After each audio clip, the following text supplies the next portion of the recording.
Grabe talaga, alam mo, ayoko na sanang patulan tong si Sara Duterte. Ayoko na sanang patulan tong si Sara Duterte. Come back, be with me. I just wanna behold you. Time to say goodbye.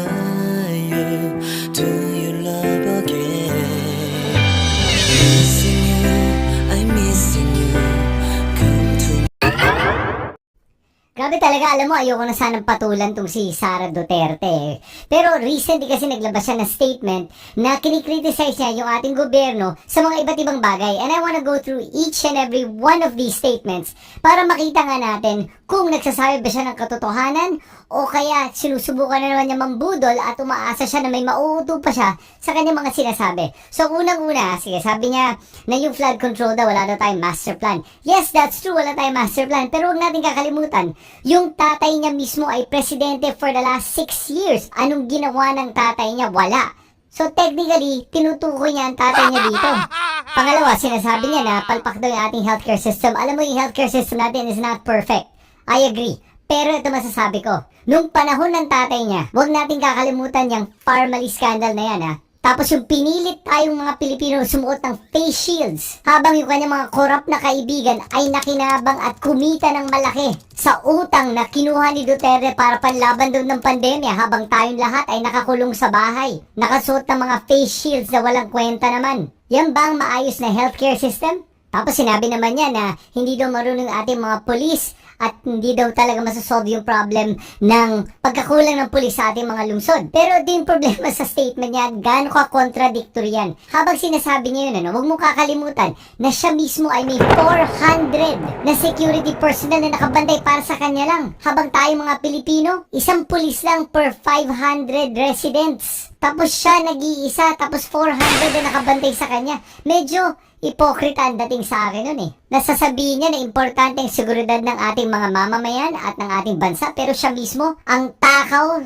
sa security detail. Tapos nung binawasan ng 75, sasabihin niya na napapanganib na daw ang buhay niya dahil nabawasan ng 75. Alam mo, kung hindi ka kayang protektahan ng kahit 300 na security personnel, ibig sabihin nun, palpak lang talaga sila. Dahil grabe yung meron mo, isang private army. Habang ang mga ordinaryong Pilipino ay wala man lang nakabantay sa kanila at sa kanilang seguridad. O susunod, sabi niya, hindi daw tayo dapat pumapayag ng mga dayuhan ay sumasakop sa ating bansa. Sandali lang po, nung panahon ng tatay niya, wag nating kakalimutan at hanggang ngayon nakikita natin to. Pumasok ang mga dayuhan, mga foreigners, mga mainland Chinese sa ating bansa. Pumasok ang mga pogos, inabuso ang ating mga mamamayan. Tapos pinayagan ni Duterte na ang mainland China ay magkaroon ng mga military bases sa loob ng ating economic zone. At hindi lang yun, huwag natin kakalimutan na nakapag-land ang isang military plane sa Davao at pati isang Chinese military ship ay nakapag-dock sa Davao. Tapos sasabihin niya na hindi pwede magkaroon ng mga dayuhan na magkaroon ng impluensya sa ating bansa. Yun nga ang ginawa ng tatay niya eh. Buti nga ngayon, dinedepensahan na yung ating West Philippine Sea. Ay, anong ginawa ng tatay niya, ha? Kinunbinse tayong lahat na maging duwag. Na hindi daw natin kaya labanan ng China kaya manahimik na lang tayo, shut up na lang daw.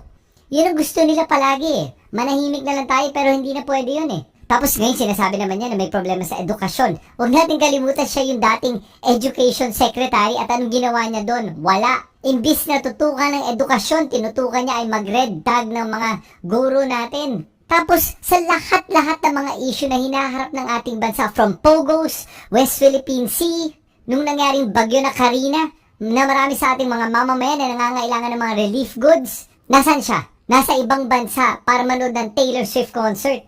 Tapos sasabihin niya na kailangan daw may malasakit yung ating gobyerno para sa ating mga mamamayan. Yan ba ang malasakit? Pinili niya maging vice president pero pag may panahon ng mga calamities, tulad ng bagyo na nangyari, aalis pa rin siya. So hindi niya kayo prioridad. At sinabi din niya na kailangan daw ihiwalay ang relihiyon sa politika. At bakit daw pinopolitika yung Kingdom of Jesus Christ ni Kibuloy? Bakit niya dinedepensahan ng isang tao na on the FBI's most wanted list for a lot of crimes, including sex trafficking, human trafficking, money laundering? Yan ba ang mga taong pinaninindigan ni Sara Duterte? Tapos pag inaapi yung ating mga mangingisda sa West Philippine Sea, tahimik lang siya. At sinabi din niya na hindi daw marunong mag-budget ang ating gobyerno. Alam mo, yes, I agree. Kulang pa talaga. Kailangan pa improve. Pero huwag natin kakalimutan, yung tatay niya mismo ang nagpalaki ng ating national debt from 5 trillion pesos. Umabot ng 13 trillion pesos by the time Duterte left. Lampas doble.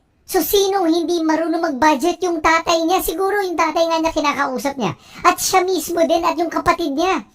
Yung kapatid niya habang lahat tayo nasa pandemya nakakulong sa bahay, nakakuha ng 51 billion pesos para sa kanyang distrito.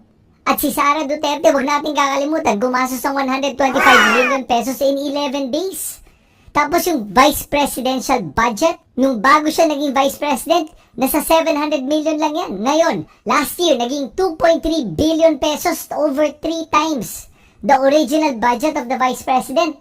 Tapos ngayon, humingi siya ng 2 billion pesos. Yan ba ang isang tao na marunong mag-budget? Napalaki na lang ng palaki yung gastos, tapos ayaw niyang sabihin kung saan niya ginagastos ha. Gusto niya confidential funds palagi. Tulad ng tatay niya na nagtaas ng confidential funds from 500 million pesos to 4.5 billion pesos. Kasi ayaw nila na nag-i-explain kung saan nila ginagastos ang pera na galing sa kaban ng bayan. At alam mo ito si Sara Duterte, no? Magaling lang yan talaga magrante. Magaling lang yan talaga magrante. Iharap mo nga yan sa isang debate. Iharap mo yan sa isang diskusyon. Iharap mo yan sa isang hearing. Tahimik lagi yan. Hindi makasalita ng maayos. Hindi makasalita ng maayos. Kasi hindi siya talaga marunong.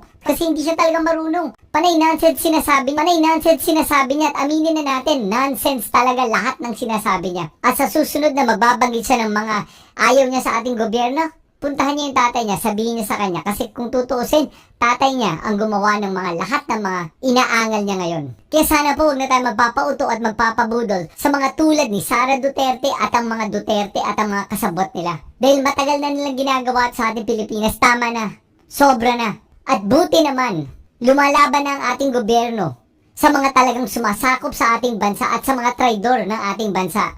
Yang mga Duterte na yan. Yan ang mga tunay na traidor na hindi naman talaga nagmamahal ng mga Pilipino at ang minamahal lang nila ang sarili nila at ang Sina. At yan ang katotohanan. Kayo, ano tingin nyo? Agree ba kayo sa mga sinasabi ko o disagree? Pakisulat lang lahat ng mga opinion nyo dito sa comment section sa ibaba. At baka may mga nakalimutan pa ako ibanggit, idagdag na lang nyo dito para mabasa ko rin yan.